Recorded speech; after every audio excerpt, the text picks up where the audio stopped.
Y aquí pues seguimos con la segunda parte de la Biblia en un año. Y esta es la lección 39, pero es el primer repaso. Si dice primer repaso, ¿qué creen que va a haber después? Un segundo repaso, ¿no? Les digo que los repasos son necesarios, ¿eh?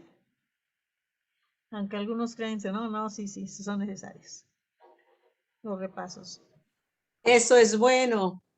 Y eso nos ayuda para actualizarnos, ¿eh? Ahorita ya nos queda, ahora sí nos va a quedar de tarea Romanos. Sí. Así que veamos.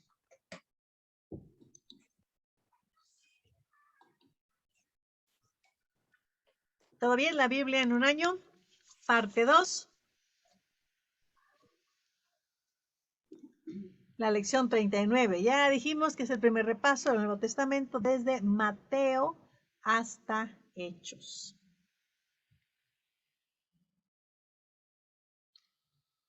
Pues desde la profecía de Malaquías hasta el Evangelio, según San Mateo, hay un lapso de aproximadamente 400 años. Ahora, no es tanto cuando pensamos en los milenios, ¿no? De que desde la época de Abraham, bueno, sí es poquito, pero 400 años es un lapso bastante importante. Piensen, por ejemplo, que fueron los 400 años que estuvo el pueblo de Israel en Egipto. Y llegaron unas 27 personas y salieron pues bastantitos más. Entonces en 400 años sí se pueden dar cambios muy importantes. Ahora se dice que en ese lapso no hubo mensaje de Dios. ¿Qué quiere decir eso? Que ya no hay profecías que estén escritas, que pensamos que Malaquías ya fue el último, pero si es que no hubo mensaje hablado por Dios, Dios sí estuvo en contacto y al cuidado directo de su pueblo a pesar de su silencio. Si silencio pudiéramos ponerle comillas, porque de que Él estuvo en contacto con el pueblo y que le estuvo cuidando totalmente, sí lo hizo. No quiere decir abandono, sino simplemente que no hay mensaje escrito, profético, de parte de Dios durante ese tiempo. Jehová había hecho ya la promesa de un Salvador, bastantes añitos antes, desde que había instruido, corregido, exhortado, disciplinado y castigado a su pueblo para que pudiera entender el cumplimiento de su promesa. Había sido difícil, había sido complicado, sobre todo para las tribus que se alejaron de la casa de David, porque al alejarse de la casa de David, esas tribus no solamente habían dicho ya no queremos nada con Judá, ya no queremos nada con la casa de David, sino que se estaban alejando de la casa de donde iba a venir el Mesías. Ellos sabían lo que estaban haciendo, de que se estaban alejando pues de las promesas, y no les importó. Y claro, el castigo fue fuerte, las tribus fueron exiliadas y se perdieron. Digo, sí hay todavía evidencia de alguna que otra tribu, pero realmente la que sí se mantuvo, a pesar de todo, era la tribu de Judá. Pero pues Jehová no tenía más que decir, era el pueblo el que tenía que obedecer. Ya la ley no era diferente a la ley que el pueblo había recibido allá en el Sinaí, era la misma. Habían pasado los años y la ley sigue siendo la misma, los principios siguen siendo lo mismo, pero el pueblo tardó un buen rato en entender que no era por ahí y que tenían pues que obedecer lo que Jehová les decía que tenían que hacer para su propio beneficio. Decíamos, si el Señor le decía no a la idolatría, ¿qué quería decir? Pues que no tenía que sacrificar sus hijos.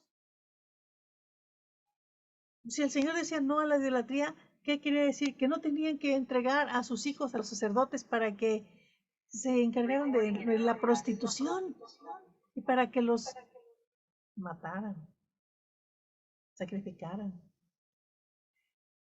Pero no querían entender.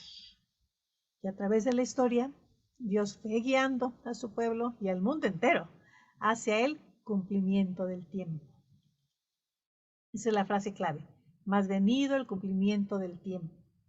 y Dios iba yendo todo de acuerdo a su propósito. Entonces, ese silencio, con comillas, no era tan silencio, sino que simplemente no hay nada, como decía una profecía por escrito.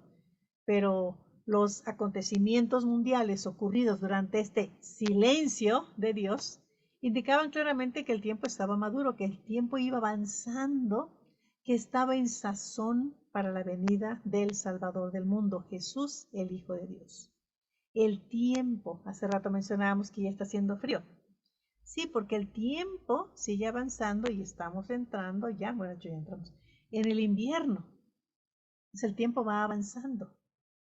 Y después del invierno, pues no va a venir el verano. No, digo, pase lo que pase, pero después del invierno tendrá que venir la primavera. No habrá manera de que llegue el verano, aunque parezca verano en ciertos lugares del mundo, pero será la primavera, porque los tiempos tienen ciertas medidas. Y en este caso también el tiempo ya era adecuado para que viniera Jesús, el Hijo de Dios. Durante este tiempo, otra vez, no hay evidencia de que hubiese algún profeta que llevara algo especial, pero el pueblo estaba esperando. Y eso es bien importante. El pueblo de Israel, sobre todo en la región de Judá, la provincia de Judea, que por alguna razón extraordinaria habían logrado tener una independencia más o menos política y sí religiosa de Roma, porque tenían rey, el rey de los judíos, que era Herodes. Entonces, cuando estaba ese tiempo, no era bastante, pues bien, ¿no? Se veía bien en Judea. Digo, sí, tenían que pagar tributos, pero finalmente, en cierta forma, eran independientes y ellos estaban esperando la venida de un libertador. Había grupos que decían, ya, en cualquier momento va a venir el Mesías. Y Mateo dice, ¿saben qué? Ya está aquí. Ya está aquí el Mesías y yo les voy a contar cómo este Jesús, cuando Pedro dice este Jesús que ustedes crucificaron, pues este Jesús, el Galileo, el Nazareno, es el Mesías. Y el Evangelio de Mateo se caracteriza por su constante mención de pasajes del Antiguo Testamento que atestiguan que Jesús es el Cristo, el Mesías, el ungido prometido por Dios, ese que estaban todos esperando. Un poco extraño porque ellos esperaban un liberador que en efecto acabara con el poderío de Roma, que restaurara la casa de David, que restaurara el reino, que fuese un rey como Herodes, porque ahora Herodes no podía ser.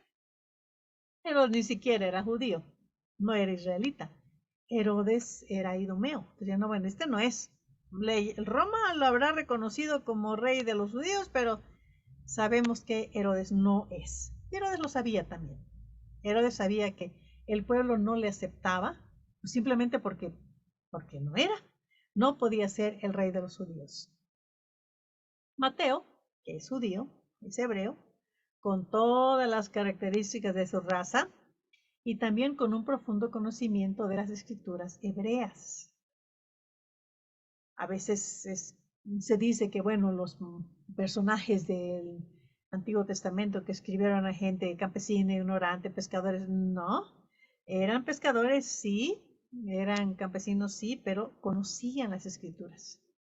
Y como no había tanta posibilidad de tener libros, porque eran muy caros, no, simplemente no los tenían, pues se los memorizaban.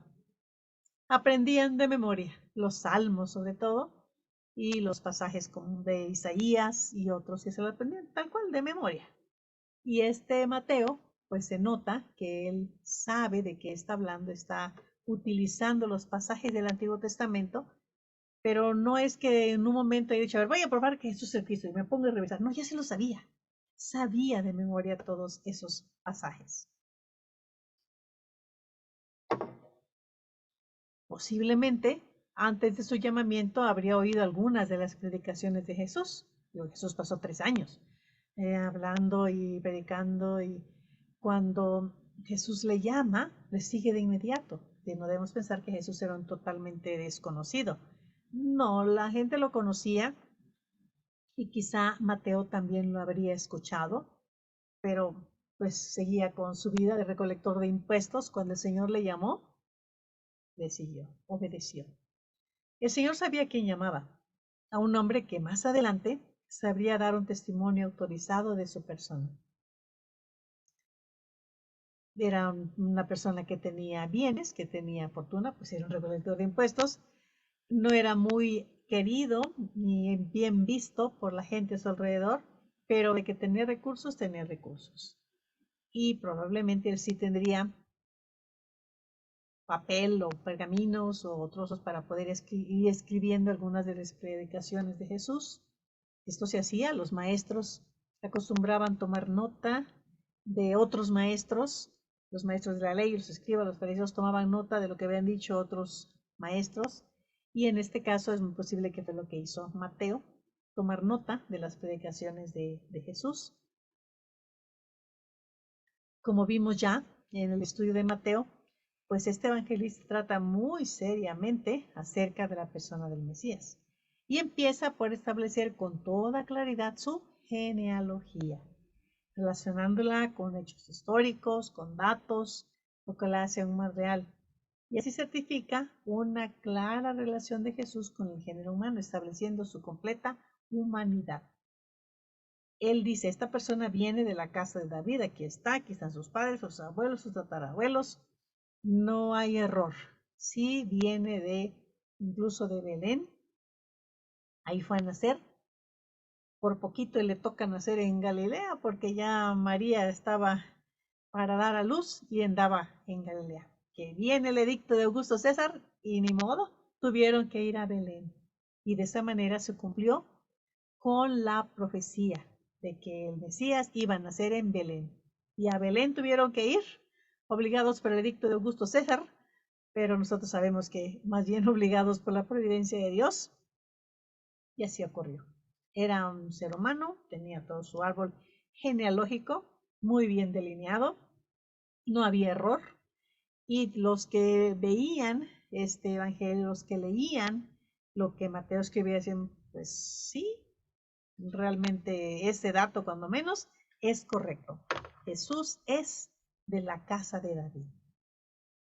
Y por lo tanto, al menos en cuanto a la familia, es verdaderamente el rey de los judíos, no como Herodes, que les dio que ni judío era. Pero también Mateo se preocupa por dejar sentada su divinidad. Su concepción es sobrenatural, pero su nacimiento es totalmente biológico y humano. El aviso de un ángel salva en 2 ocasiones su vida. Su bautismo es certificado por el Padre. Es el prometido hijo de David. De las dos cosas. Por un lado, que es un ser humano que viene de la casa de David, que nació en Belén totalmente, pero no es un ser humano común y corriente. Es concebido por el Espíritu Santo. Y eso lo deja muy claro también. La intervención de los ángeles también está muy clara allí en Mateo. Y el bautismo, donde es certificado por el Padre como su Hijo amado, también está allí de manera muy clara. Es el prometido Hijo de David. Otro punto del cual Mateo también se ocupa mucho es el de las predicaciones, los sermones de Cristo. En ningún otro de los evangelios se encuentra un acervo tan completo de los mensajes de Jesús, en los cuales establece las bases de su reino, los hechos del reino, las esperanzas del reino y también el futuro del reino. Todo esto relacionándolo con el cumplimiento de las profecías. Les decía cómo seguramente le estaba tomando nota. Y pues era publicano, estaba acostumbrado a escribir, a presentar los informes. Y él entonces se preocupa por dejar sentadas las predicaciones, los sermones, siempre en el contexto de el reino. Para Mateo, Jesús es el rey de los judíos, el verdadero. Y está cumpliendo entonces con las profecías, con todo lo que se dijo de él. Por eso es tan importante el Antiguo Testamento en el libro de Mateo. Cuando Mateo dice, así fue escrito, y dice exactamente dónde, en qué lugar, tal o cual profeta, habló de el mensaje que Jesús ahora ya estaba encarnando. Finalmente, Mateo se ocupa de dar una amplia reseña de la pasión redentora del Mesías, a partir de su arresto en Getsemaní y hasta su muerte expiatoria en la cruz. También en todo esto hay un trasfondo repleto de múltiples referencias escriturales, sobre todo de los Salmos y de Isaías. Pero ahí están, que cada paso de la pasión de Jesús hasta su muerte y resurrección, claro, están en el Antiguo Testamento, que nada fue que de pronto se le haya ocurrido a Jesús que tenía que cumplir con tal o cual persona. No. Ya la profecía estaba sentada y Mateo demuestra cómo a partir de los hechos, de los dichos, de los actos de Jesús, se estaba cumpliendo el Antiguo Testamento. Es importante pues que Mateo es su meta, demostrar que Jesús es el Mesías, el Hijo de Dios, el que cumple las promesas de redención. Y cierra su evangelio, después de narrar la resurrección del Mesías, con el broche de oro de la llamada Gran Comisión y Gran Promesa, cuando dice: id, bauticen, yo estoy con vosotros hasta el fin del mundo. Y Mateo lo pone así, no dice yo voy a estar con ustedes, dice yo estoy en este momento. De la presencia real, la presencia eterna de Jesucristo con su pueblo.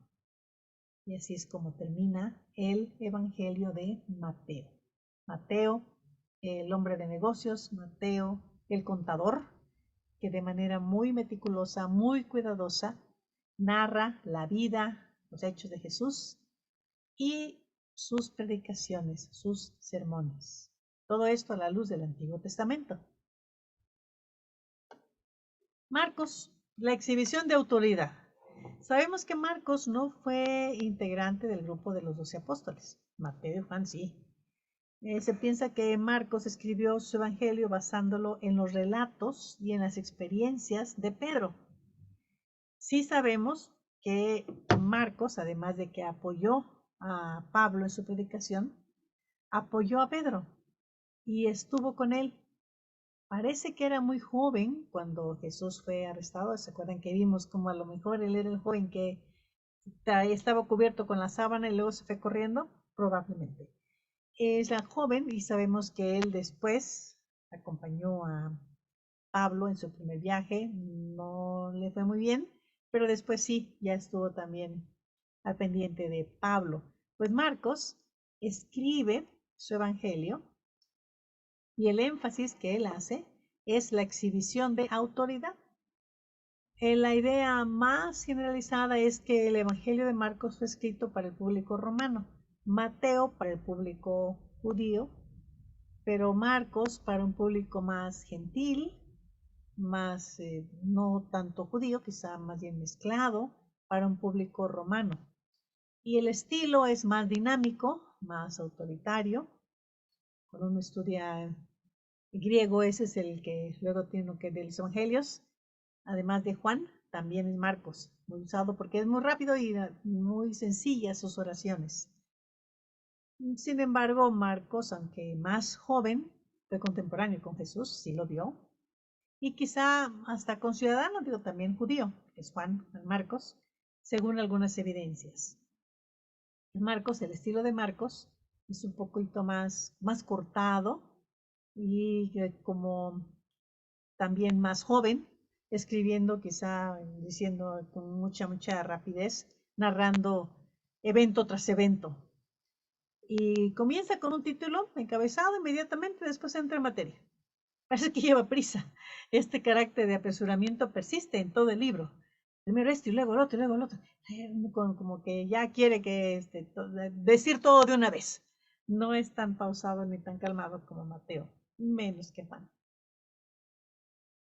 Desde un principio, se hace notoria la autoridad que acompañará a Jesús, al manifestar que habrá un precursor, Juan el Bautista, que preparará su camino. Y en el mensaje inicial de Cristo se advierte, desde luego, la autoridad de que está investido. El tiempo se ha cumplido, dice, y el reino de Dios se ha acercado. Ahora, eso de que se ha acercado quiere decir que ya está cerca, ya está aquí. Antes estaba lejos, ahora ya no, ya está aquí. Y el mensaje es: arrepentíos y creed en el Evangelio. Arrepentíos, esa es la palabra clave, porque dice, uno va en cierta dirección. En el caso de los judíos, pues la dirección era: estamos esperando que se cumpla la profecía de un libertador que nos va a sacar del yugo del imperio romano. No queremos Herodes, gracias. Queremos a uno que venga de la casa de David. Entonces van por un rumbo, se tienen que arrepentir, ir al otro lado, dar la vuelta y creer en el Evangelio. ¿Y qué Evangelio? El Evangelio que Jesucristo trae. El Evangelio de que la buena nueva, la salvación, ya está allí. Pero no va a ser una salvación política, no va a ser una liberación política, no va a ser una revolución, sino que va a ser una nueva época de un reino espiritual. Y la misma autoridad e imperio se ven sobre Satanás, las fieras, los ángeles, en el llamamiento de sus discípulos, en su actuación inmediata en la sinagoga y en sus hechos de sanidad. Entonces decían, ¿y este cómo habla con autoridad? No como los escribas que nada más citan a maestros antiguos. Este no, este dice, miren, yo les digo. Y todos quedaron muy extrañados de esa autoridad con la que hablaba. Y en el famoso caso del paralítico, cuando dice, a ver, ¿qué es más fácil? Que yo le diga a esta persona, tus pecados te son perdonados, o levántate y anda. Entonces, bueno, pues obviamente cualquiera, pues, palabras son palabras, cualquiera puede decir, sí, tus pecados son perdonados, pero toma tu lecho y camina a un paralítico. Y dice Jesús, pues para que sepáis que el Hijo del Hombre tiene potestad para perdonar pecados, Levítico, y le dice al paralítico, levántate. Y todos se quedaron. Es decir, una cosa no contradice a la otra, sino que se complementan. El paralítico tiene sanidad, pero es una demostración de la autoridad, del poder de Cristo. Y todos empiezan a darse cuenta de que, bueno, este maestro no es como los demás, este maestro tiene algo diferente. Y la autoridad se muestra también sobre los elementos de la naturaleza, el viento, el mar. Y uno puede decir, bueno, a lo mejor hizo algún truco, ¿no? De que el paralítico a lo mejor ni era paralítico, nada más se hizo y fue un engaño. Y cuando calma el viento y el mar, ahí cómo se puede hacer el truco. Estamos de acuerdo que si somos seres humanos nada más los que estamos en la ecuación, pues sí podemos engañar. Pero cuando se levanta y le dice, cálmate, le dice al viento. Y se calma. Entonces dice, pues, ¿quién es este? Que aún el viento, aún el mar le obedece. La creación le obedece.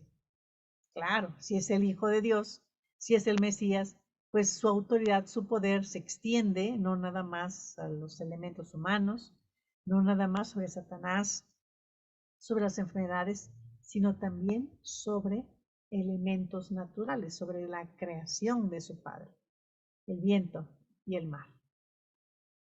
Quien tiene autoridad puede delegar autoridad a otra persona. Y ese fue el caso de Jesús, quien dio autoridad a sus discípulos sobre los demonios cuando los envió a predicar su reino. Ellos decían, vamos a hacer esto en el nombre de Jesús. Y el nombre de Jesús tenía poder, tenía esa autoridad. La autoridad de Jesús se mostró también sobre las tradiciones, las corruptelas que los hombres habían introducido dentro de la ley y con la misma autoridad las combatió. Por ejemplo, las diferentes reglas y tradiciones que se habían introducido en la observancia del sábado, del Shabbat. Dice, pero a ver, yo soy señor del sábado. Y si es necesario curar a alguien, a una mujer, por ejemplo, que estaba muchos años ya bajo el poder de Satanás y es sábado y no la voy a liberar?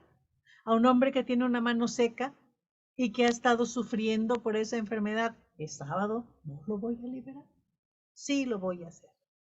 Y claro que los que le rodeaban estaban pues temerosos porque una persona así, que era capaz de ir en contra de esas tradiciones, pues era una persona muy valiente y se estaba enfrentando a todo un sistema. Y él lo hizo y con mucha valentía. Y el que tiene autoridad siempre encuentra a alguien que quiere estar bajo su sombra. Y ese es el caso de Santiago y Juan, los hijos del trueno, los Boanerges, que quisieron arrimársele, quisieron hacer uso de influencia y querían estar ahí. Dice, cuando vengas en tu reino, nos podemos sentar uno a la izquierda, el otro a la derecha. A ver, ustedes están pensando todavía en un reino físico, un reino donde yo voy a ser el nuevo emperador, hasta van a querer ser otro imperio judío conmigo como su emperador. Algo anda mal en la cabeza de ustedes. Quien tiene autoridad sabe también supervisarse a las autoridades superiores. Y Jesús dijo, porque el Hijo del Hombre vino para ser servido, no vino para servir y para dar su vida en rescate por muchos. Se sometió a la autoridad de su Padre y estuvo pronto para cumplir la misión para la cual había venido. Él sabía que todo lo que ocurría era con un propósito.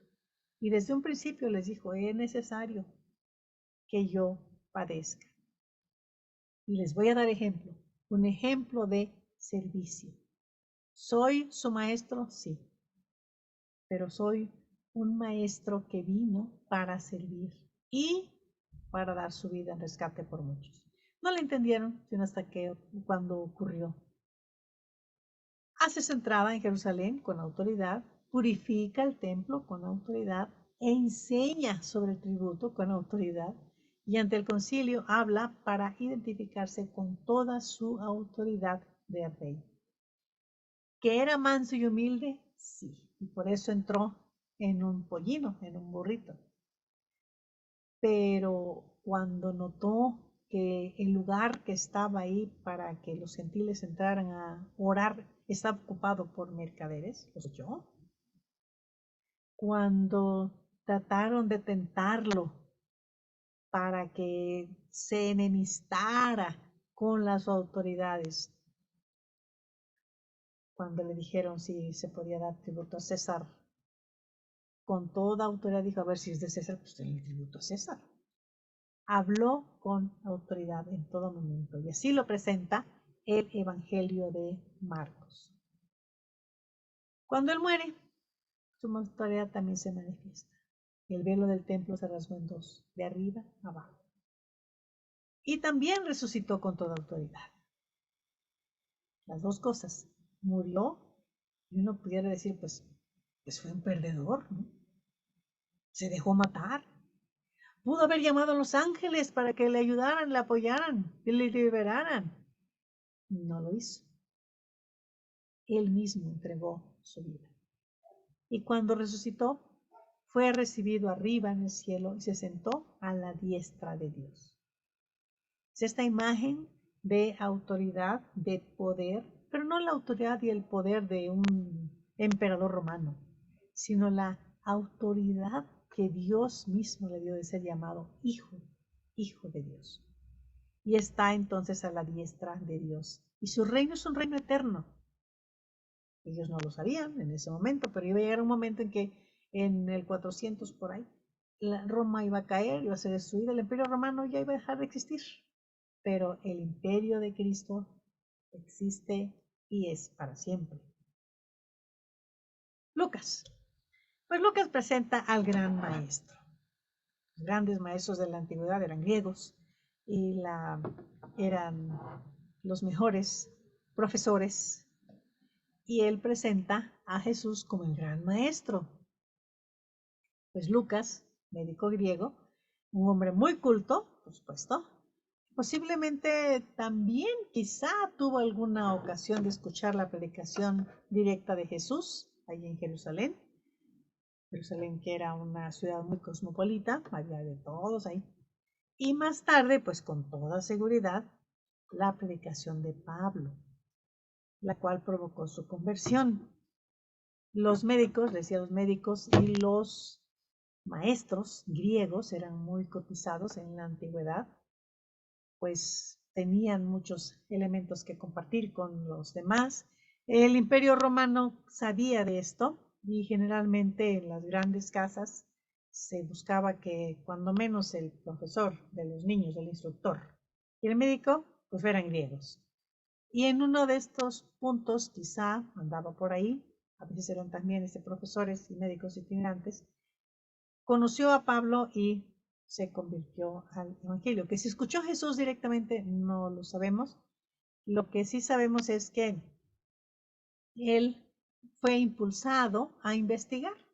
Dice, a ver, Pablo, traes este mensaje, creo que es verdadero, pero yo necesito saber más. Y entonces, con todo su rigor científico, con toda diligencia, dice las cosas desde su origen. Notan ahí el griego, desde el arjé. Los griegos que siempre se preocuparon por saber, a ver, el origen de todas las cosas. Ellos no tenían la revelación de que al principio creó Dios los cielos y la tierra. Entonces ellos, por eso nace allí la filosofía, se dedicaron a estudiar el arjé, el origen de todas las cosas. ¿Qué es aquello que dio origen al universo? Y se fueron tratando de encontrar, y dieron diversas respuestas, claro. Pues aquí también le dice, yo voy a irme hasta el arjé, hasta el origen. Y te quiero escribir por orden o Teófilo. Que si Teófilo era un personaje de carne y hueso o era meramente un recurso literario, no es 100% seguro. Parece ser que sí era una persona, pero si alguno quiere pensar que era nada más un recurso literario, pues está bien, que lo piense. No es problema ahí. Pero lo anterior, el hecho de que él haya realizado esta investigación, pues le da un valor muy especial al Evangelio de Lucas. No es el testimonio ocular de uno de los 12, lo que tenemos en Lucas son testimonios de personas que conocieron a el maestro y que también compartieron con Lucas sus experiencias, que compartieron con Lucas sus vivencias. Según la tradición, una de las personas que compartió muchas de sus vivencias con Lucas fue María. Y tenemos pues ahí varias cosas que aluden a María y que quizás solamente María podía saber y que se encuentran pues en el Evangelio de Lucas. No es una historia que pudiera estar afectada por el semitismo natural de Pedro o de Marcos, que se vea reflejado en su narración. El Evangelio de Lucas es el resultado de una investigación de hechos históricos realizada por un gentil en los años inmediatamente posteriores a los acontecimientos que se consignan. Todavía pudo encontrar gente que conoció, gente que vivió durante lo que está narrando durante la vida y obra de Jesús. Lucas, pues, es un trabajo científico en el sentido de que es un trabajo de investigación. Comparándolo con Marcos, con Mateo, ellos están recordando cosas que ellos vieron, conocieron. En el caso de Marcos, utilizando los recuerdos de Pedro. Pero el caso de Lucas se fue un poco más allá, un poco más amplio también, y tratando de consignar los eventos y desde una manera quizá incluso hasta con comillas, ¿no? Pero más objetiva. Y dice, pues yo no estuve allí, pero ahorita voy a investigar y voy a hacer y me voy a ir con las personas que sí lo vieron, que sí lo vivieron, y a partir de allí toma notas y hace un evangelio, el cual da su nombre, es el único, sí, evangelista y además escritor de la Biblia que no es judío, que no es israelita, él es griego. Y lo que tenemos aquí pues es una perspectiva, les decía aquí, si gustan, más objetiva de la persona y la obra de Jesús. Pero claro, lo hace con también reverencia porque él sabe que el Mesías es su Salvador. él también cree esto. Y sobre todo, porque desde un principio, ya lo había mencionado, el cristianismo, que inició como una secta judía, tuvo ese enfoque, que tampoco era nuevo, que igual el judaísmo también lo tenía, ese enfoque universalista, católico, de que se incluía a todas las naciones. Jesús lo dijo, a todas las naciones. Y el Evangelio de Lucas es un ejemplo de cómo la buena nueva abarca a todas las naciones, que va más allá de quedarse en un lugarcito, como sería la región, la provincia de Judea, sino que se va saliendo poco a poco, se va expandiendo, como Jesús mismo dijo, el reino de los cielos es como un granito de mostaza, que empieza pequeñito y avanza y avanza y avanza y avanza. Y el crecimiento entonces de la evangelización, el crecimiento del conocimiento de la obra de Cristo, tiene un crecimiento exponencial, de tal forma de que en unos cuantos años ya está en todo el imperio romano, pero tan rápido y no había internet, pero así se propaga porque el crecimiento es exponencial, de boca a boca. Y después vamos a ver con Pablo que también con cartas. Es la crónica de un historiador imparcial, pero verídico y acucioso. No sabemos quién fuera el excelentísimo Teófilo, a quien Lucas dedica su trabajo. Sí sabemos que esta obra está inspirada por el Espíritu Santo. Y ese es uno de los grandes pilares, sillares básicos para el conocimiento de nuestro Señor Jesucristo. Ahí va el cuidado. No solamente Lucas, Mateo, Marcos, todo lo demás. Son libros escritos por seres humanos con todo su estilo propio, con toda su manera de escribir. La personalidad de Lucas se refleja ahí claramente en el Evangelio, pero guiados, inspirados por el Espíritu Santo. Hay esto dentro de ellos que les permite producir libros que no se contradicen, sino que se complementan. Acuérdense que esos son los llamados también libros sinópticos. Y la presentación que hace Lucas de Jesús, el personaje principal de su historia, es absolutamente histórica, está confirmada por los hechos mundiales reales con los cuales la relación, hay nombres, hay hechos. Menciona en el año tal de Augusto César, menciona todo esto porque es lo que estoy haciendo aquí, es historia, no son chismes, no es que y había una vez un rey que no, aquí el señor era este y se llamaba así. Y da los nombres y da los lugares porque está hablando de historia, de eventos que realmente ocurrieron. Y hay testigos y yo lo vi, yo estuve allí y así ocurrió. El propósito principal del Evangelio de Lucas es presentar las enseñanzas del Maestro, tanto a sus discípulos como a las multitudes de discípulos que lo siguen. Y también a sus enemigos, que siempre están dispuestos a contradecir sus palabras. También ellos estaban al pendiente. Y a través de esas confrontaciones con los adversarios, el Señor da sus grandes enseñanzas hasta sus últimos momentos. Se nota un verdadero espíritu de investigador en todo el material que Lucas, el evangelista gentil, logra reunir respecto a la resurrección de Cristo y a sus últimos días hasta su ascensión. En ningún otro de los evangelios hay tal acervo de datos. Juan, Jesucristo, la revelación de Dios. El evangelio de Juan fue el último en escribirse.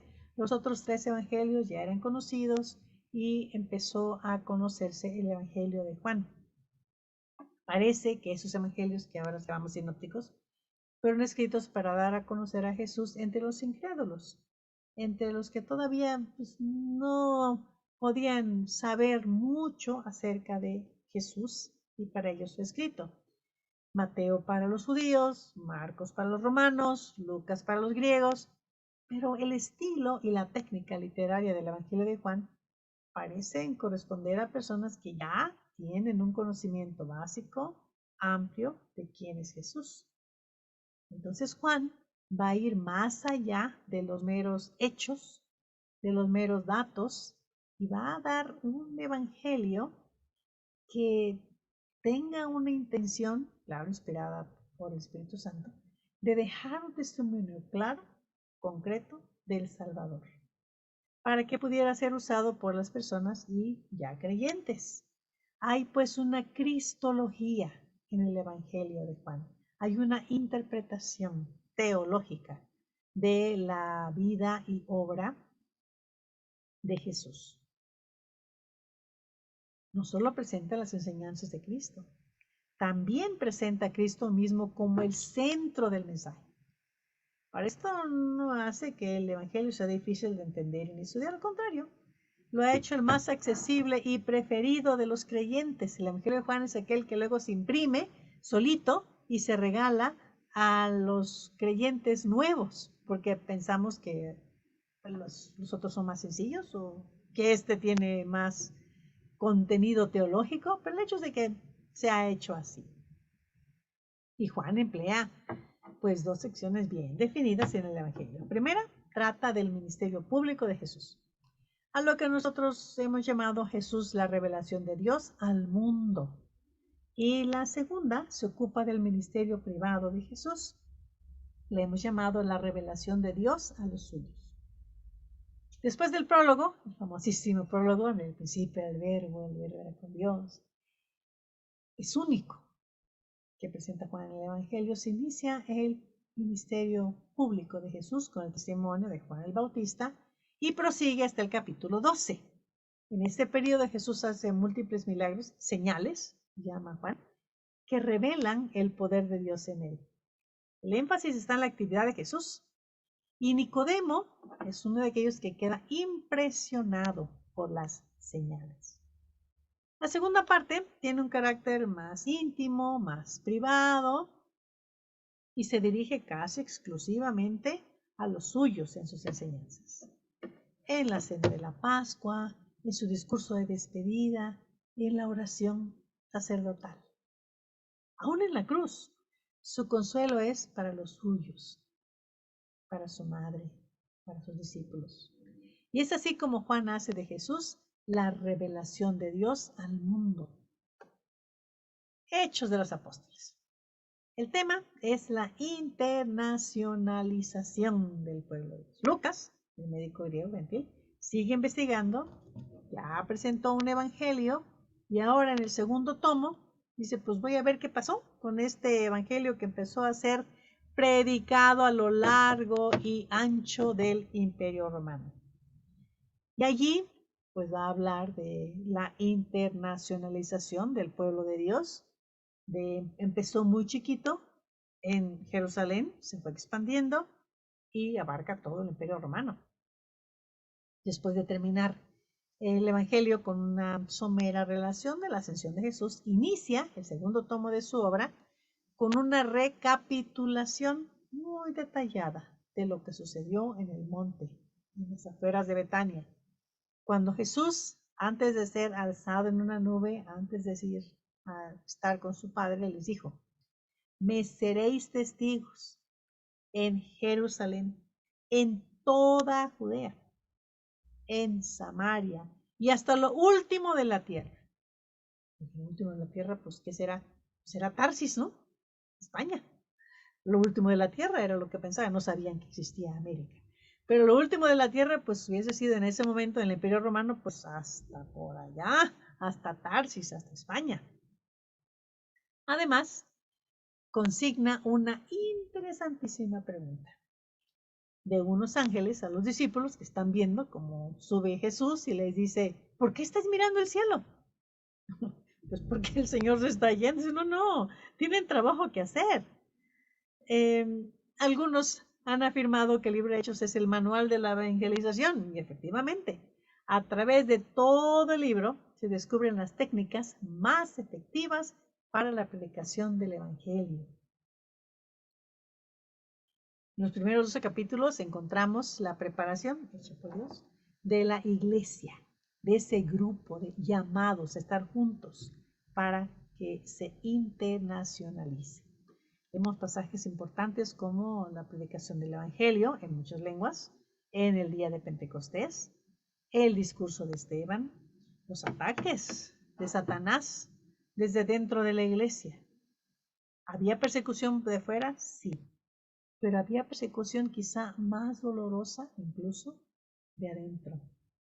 Personas que quisieron introducir elementos de hipocresía dentro de la iglesia y el Señor no lo permitió. Fue duro, pero el Señor no lo permitió.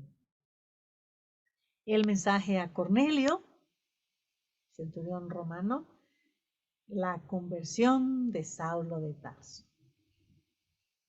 Quizás si se hubiese llevado a cabo un análisis del perfil de la persona que se necesitaba para llevar el Evangelio, pues un Juan, ¿no? Un Juan, el discípulo del amor, que llega y predica. No, Saulo de Tarso. Pues Saulo de Tarso fue. Con la muerte de Esteban vino un fuerte movimiento en la iglesia, el causó a su vez una mayor persecución de los creyentes. Y algunos huyeron hasta Fenicia, Chipre, Antioquía, dando el mensaje solo a los judíos. Tenemos que huir porque nos están persiguiendo. ¿Y por qué les persiguen? Pues porque pensamos, creemos, sabemos que Jesús, el que fue crucificado, eventualmente resucitó y Él es el Mesías. Y los judíos que escuchaban el Mesías, dicen, ¿será? Algunos creían, otros no. Pero en Antioquía se formó la primera iglesia fuera de Jerusalén. En Jerusalén quedó el grupo, pero muchos salieron. Y esta iglesia fue la que patrocinó a Bernabé y a Saulo, Pablo, para salir a predicar al mundo. La iglesia misionera. Se dieron cuenta que era necesario que pues alguien fuera a predicar, que se dedicara a esto, que no se dejara nada más, con comillas, al azar, de que las personas son perseguidas, entonces van a predicar. No, tuvieron que decir, tenemos que hacer un plan. Los planificaron. Claro, el Espíritu Santo los escogió, pero para que fueran y se dedicaran a predicar. Pablo hizo 3 viajes misioneros voluntarios. Él mismo hizo su plan, aunque bueno, el de Macedonia le llamó en la visión. Pero dice, voy de aquí a acá. Un recorrido más o menos corto, el otro más largo y el otro todavía más largo. Y uno que le salió gratis, bueno, no muy agradable el viaje, ¿no? Porque viajar como prisionero pues tenía sus restricciones, pero en fin, el 4.º viaje misionero que le llevó hasta Roma, en calidad de prisionero, pero allí estuvo en Roma y pudo predicar allá a un número de personas de diferentes estatus sociales y se convirtió pues en la luz que hablaba del Evangelio en Roma, que era la ciudad más importante del imperio. Jerusalén era importante, sí, pero era importante nada más desde el punto de vista religioso y solamente pues para los judíos, que eran una minoría, y siguen siendo una minoría. Pero realmente importancia política, económica, no. Era mucho más importante Cesarea, el puerto de Cesarea, ese sí, allí sí había muchos recursos, allí sí podían decir que esa ciudad era muy importante. Pero Jerusalén no. En cambio Roma era la ciudad más importante de la época porque era el centro del Imperio Romano, que dominaba pues el mar Mediterráneo, el mundo conocido, y por lo tanto en Roma pues Pablo tuvo la oportunidad de predicar el Evangelio a muchas personas de diferentes estratos sociales, desde gobernadores hasta, pues todos, hasta esclavos. Así que todo, no, él no hacía distinción, porque el Evangelio en efecto no hace distinción, ni entre griego, ni entre romano, ni entre bárbaro, ni entre no bárbaro, ni libre o esclavo. A todos les es predicado el Evangelio. Y de estos viajes pues se ocupa la segunda parte del libro de Hechos. Lucas siguió investigando, todavía por algún tiempo, pero llegó un momento en que él mismo fue participante de los acontecimientos que escribía. Ahora ya era amigo de Pablo, compañero en sus viajes, estuvo con él en Roma y empieza a escribir como nosotros, ya no era en tercera persona, sino en primera plural. Y desde allí, Pablo, desde Roma, escribió algunas de sus cartas. y estuvo predicando en ese arresto domiciliario. El pueblo de Dios ya había iniciado la internacionalización, que no fue algo nuevo. Desde que Abraham fue llamado para ser el padre del pueblo de Dios, de los creyentes, ya Dios le había dicho, en ti, en tu simiente, serán benditas todas las naciones de la tierra. Abraham no sabía, él sabía que de él iban a ser un pueblo, pero que ese pueblo iba a ser alguien que iba a ser bendición para todos. Y así estuvo. Fue predicado así también a través de todo el Antiguo Testamento. Entonces, cuando Jesús llegó, eso fue lo que dijo también. Van a llevar este evangelio, primero, claro, en Jerusalén, de ahí va a salir a Samaria, que ya es fuera de la provincia de Judea, y se va a ir expandiendo hasta lo último de la tierra. Y eso se refiere a Hechos. Aquí les recuerdo esto, ya lo vimos, nada más para recordar los eventos del periodo de silencio, que no fue tan silencioso, ya les decía. Es el periodo intertestamentario, más o menos del 444 hasta Juan el Bautista, y son los eventos narrados hasta los eventos narrados por Lucas, es decir, ahí está desde pues, el regreso del exilio, la reconstrucción de los muros de Jerusalén, las profecías de los profetas Ageo, Zacarías, Malaquías también, las campañas de Alejandro el Magno y luego de las personas que le sucedieron, las revueltas de los macabeos, que eran personajes que lograron la independencia política de la región de Judea, pero luego llegó Pompeyo y convirtió a Judea en una provincia romana hasta que llega Jesús. Y todos los datos que hemos estado diciendo hasta ahorita siguen después de esto, cuando ya el Imperio Romano está establecido y gobiernan también Judea, después de la muerte de Herodes, no, ya que no haya ningún emperador, digo, ningún gobernante ahí judío, vamos a mandar un procurador romano porque esos judíos verdaderamente son ingobernables. Y vamos a ver cómo más tarde, pues durante este periodo, Pablo va a tener su ministerio y las cartas. Vamos a seguir con las cartas. Para la siguiente lección, pues tenemos que leer la carta de Pablo a los romanos. No estamos leyendo digo, si está en Roma, ¿verdad? Lo dejamos en Roma y luego una carta a los romanos. No estamos leyendo las cartas en orden cronológico, sino como están en el Nuevo Testamento. Sabes, eso confunde un poco, ¿no?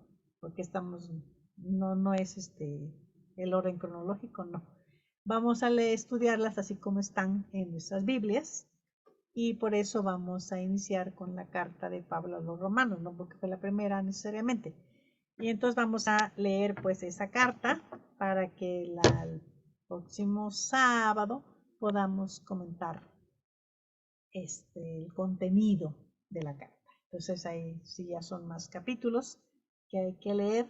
Y estos no se leen tan rápido, digo, los otros sí se pueden leer un poco más rápido, ¿no? Pero este no, porque como son contenidos mucho más, no diría yo difíciles, pero sí profundos, en el sentido de que hay ideología, hay teología, hay cristología, hay muchas cosas ahí que tenemos que ir viendo con calma.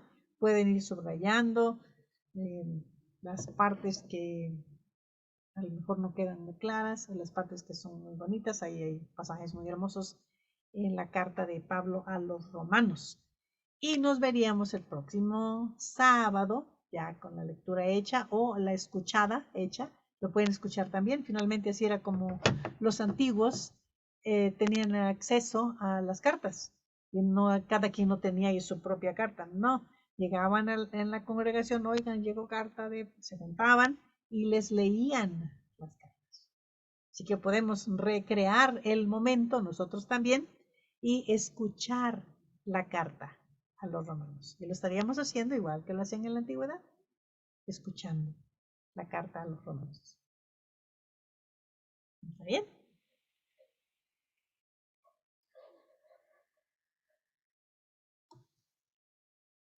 Bueno, tenemos unos minutitos. Si desean hacer alguna contribución, por favor, es el momento. ¿Sí? Jasmine, Ceci, Toño. A ver, Nos Saraí, un favor. sí.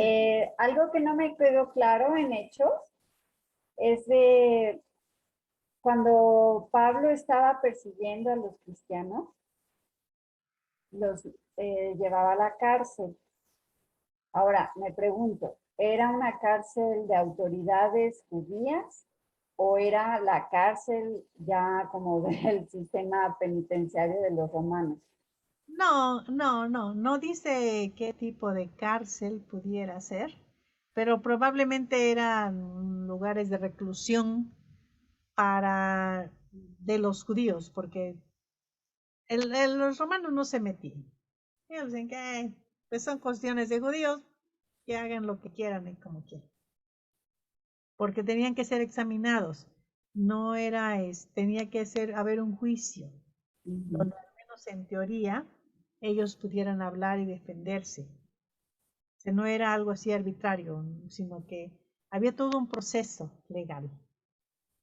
Por eso no se les ejecutaba en ese momento, sino que se hacía el proceso y mientras pues se les recluía en casas donde podían estar para que no huyeran, básicamente, y luego se hacía un juicio donde ellos exponían las razones de sus creencias y podían ser pues dejados en paz o podían ser castigados.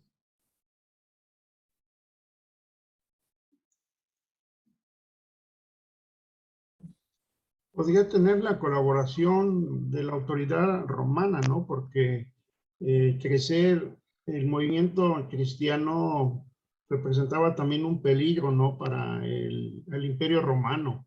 Entonces se Eh, mezclaba, ¿no? Hay una combinación entre la iglesia y, en este caso, ¿no? Lo que eran en ese tiempo los religiosos con el imperio romano, ¿no?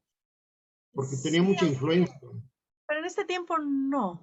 Y como los llevaban a Jerusalén, ya les mencioné antes que Jerusalén era una ciudad judía, donde realmente los romanos, pues sí tenían a alguien ahí, pero no, dejaban en libertad, con mucha libertad a las autoridades judías de hacer y deshacer.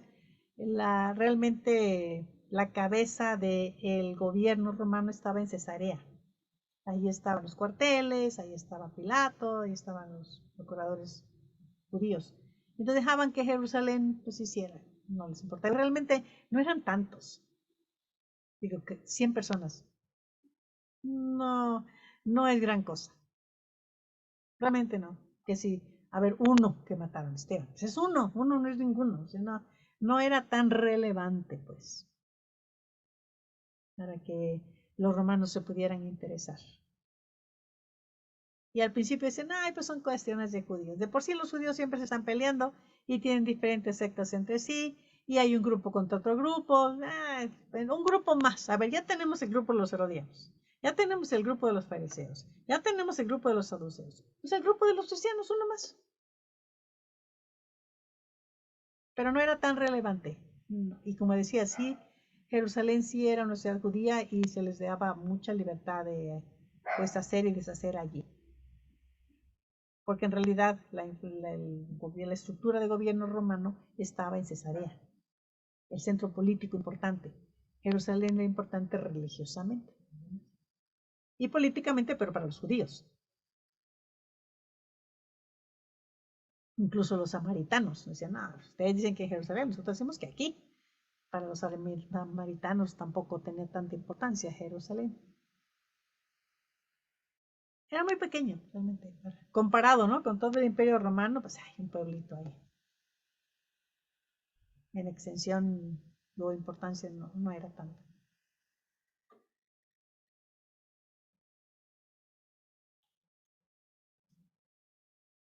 Bien, ¿algún otro comentario? ¿Estamos bien? Entonces, Romanos para el próximo sábado. Tarea. ¿Sí? Esa es la tarea, a menos que Alex quiera dejarnos alguna pregunta por ahí que Sí, tengamos que... tengo una pregunta. A ver. Vamos a viajar hasta los tiempos de Lutero. Y pues en esos tiempos realmente se había perdido mucho la esencia de lo que es la Biblia, ya se había deformado mucho. En los tiempos del humanismo, de Erasmo de Rotterdam, pues se empezó a manejar un concepto muy conocido ahora, que era ir a las fuentes, a fontes, que fue uno de los métodos que utilizó Lutero. Esto lo llevó a estudiar precisamente el libro de los Romanos. Y en el libro de los Romanos, Lutero como que redescubre el concepto del Evangelio. La pregunta es, ¿cuál es el versículo en el que se basa Lutero, que además lo conecta con el Antiguo Testamento? Entonces, ¿cuál es el versículo en el que se basa Lutero y cuál es el versículo con el que se enlaza en el Antiguo Testamento? Muy bien. Gracias por la pregunta.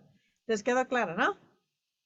El versículo, la idea que Lutero toma de Romanos y que encuentra su base en el Antiguo Testamento.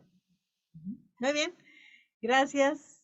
Gracias, Alex. Y vamos a ver qué nos dice Toño, qué nos dice Jasmine, qué nos dice Vicky. Y las personas que más tarde van a ver esto en YouTube, pues también que se añaden sus comentarios. Pues muchas gracias. Pues yo nada más digo buenas noches Bueno, pues está bien, Vicky. Buenas noches. y que descansen. Gracias, Ale. Gracias, hermanos.